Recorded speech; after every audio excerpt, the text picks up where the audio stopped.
Сохраните это видео себе, оно вам еще понадобится, потому что через пару недель половина из того, что я сейчас скажу, вылетит из головы, а эти признаки стоит держать перед глазами. 5 черт, которые выдают тревожный тип поведения в отношениях. Многие из них выглядят как просто, скажем, я его очень сильно люблю или я очень заботливая, но на самом деле это конкретный психологический паттерн, который стоит знать. Проверьте себя по каждому пункту прямо сейчас, пока смотрите. Меня зовут Евгений Масеев, я психиатр и психотерапевт. Я давно работаю в теме психологии отношений, и сегодня мы с вами говорим о 5 признаках тревожного поведения в отношениях. Если эта тема вам интересна, а тема интересна, ставьте лайк под видео, подписывайтесь на мой канал, чтобы не потерять меня, и мы с вами начинаем. Первая черта, которая говорит о том, что ваши отношения заполнены вашей тревогой, это если у вас есть постоянная необходимость в подтверждении чувств вашего партнера. Это может проявляться через вопросы типа «а ты меня любишь?», «а ты меня точно любишь?», «как сильно ты меня любишь?», «у нас точно с тобой все нормально?». Знаете, бывают ситуации, когда в отношениях вроде все хорошо, тебе человек уже 3 раза в течение дня сказал, какая ты хорошая, как он тебя ценит за, не знаю, какие-то твои черты, как вот ты ему нравишься, как он тебя любит разными словами, и все равно есть какая-то вот эта вот неуверенность. Понятно, что бывают ситуации, когда женщина не уверена, что мужчина ее любит или что он ее ценит вообще в этих отношениях, потому что есть какие-то недосказанности, есть какая-то неясность в поведении мужчины, есть вообще какие-то моменты, которые стоит обсудить. Но в таком случае нужно и обсудить, потому что это, может быть, вам не кажется, а так и есть, может, он что-то там утаивает. С другой стороны, есть ситуации, когда вроде бы придраться вообще не к чему.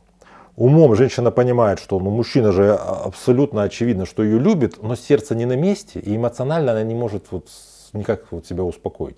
В таком случае нужно работать с вашей собственной личной тревогой. Дело в том, что если вы постоянно донимаете своего мужчину вопросами «ты меня любишь, все ли у нас с тобой хорошо», вы заваливаете баланс значимости. Вы в этих отношениях как будто бы становитесь менее значимой, потому что вы неуверенная, а мужчина получается более значимый. А вообще-то не каждому мужчине хочется находиться рядом с такой незначимой женщиной и чувствовать себя, что я такой как в какой-то отцовской позиции здесь. Часто бывает так, что мужчине важно иметь рядом с собой зрелую, равную по, так сказать, по размеру женщину, по размеру значимости. А когда женщина постоянно не уверена, то в такой ситуации мужчина начинает как-то отдаляться. Вторая черта, которая говорит о твоем тревожном поведении в отношениях, это катастрофизация задержки с ответом. Понятно.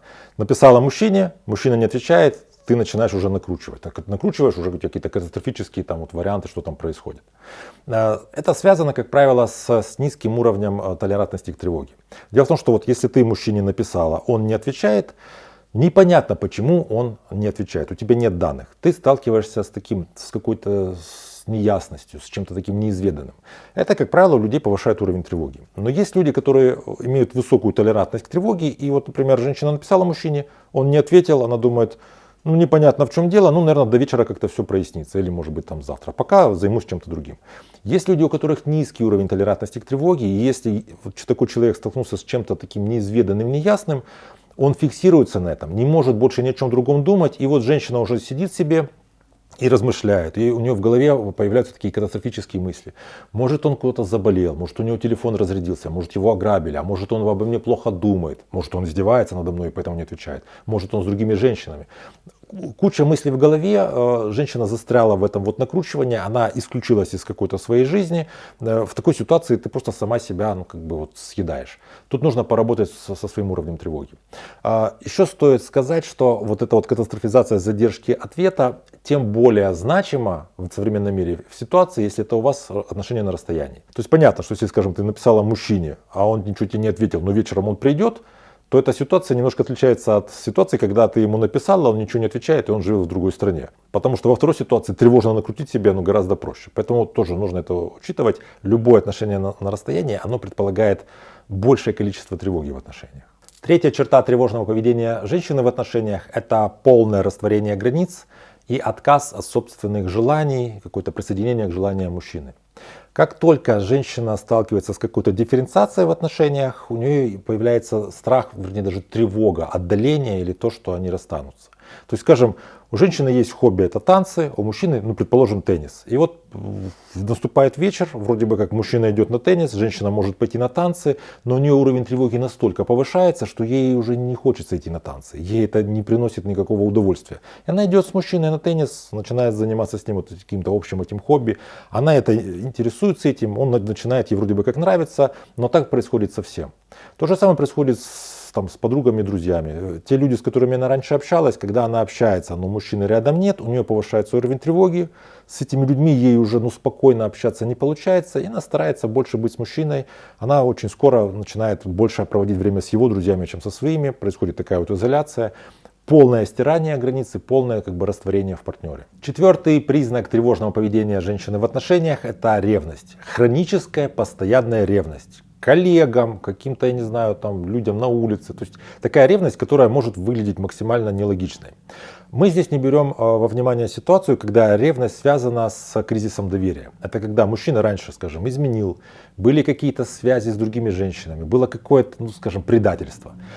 Тогда мы говорим о кризисе доверия, то есть ситуация, когда женщина мужчине еще не доверяет и ревнует его, потому что, вообще-то, были ситуации, не на пустом месте. Это отдельная ситуация, с ней нужно отдельно работать, но если это такая ревность, которая просто на пустом месте.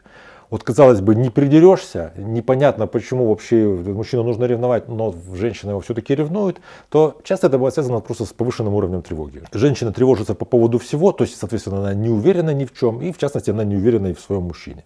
Пятый признак тревожного поведения женщины в отношениях — это когда женщина не может сама себя успокоить без помощи своего мужчины.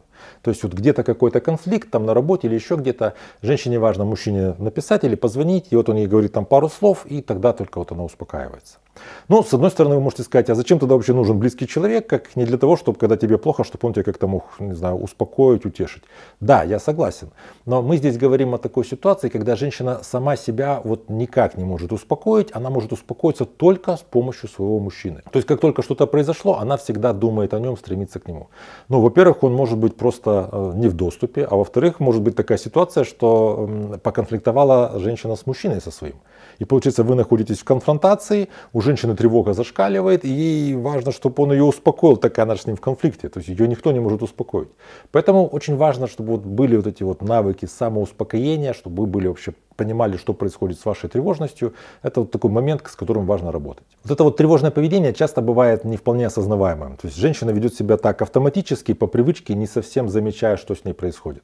Поэтому, если вы узнали у себя 3 или больше признаков из тех, о которых я говорил, напишите в комментарии такую короткую фразу: «Я узнаю свой паттерн, я опираюсь на себя». Благодаря этому в следующий раз, если вы будете как-то так себя вести, вы вспомните, что вы это писали, и вы будете более осознанно себя вести, вы можете себе таким образом помочь. Если вы уже про себя знаете и замечаете, что вы бываете тревожны в отношениях, хотите с этим как-то поработать, с этой тревожностью, пожалуйста, вы можете обратиться ко мне на консультацию.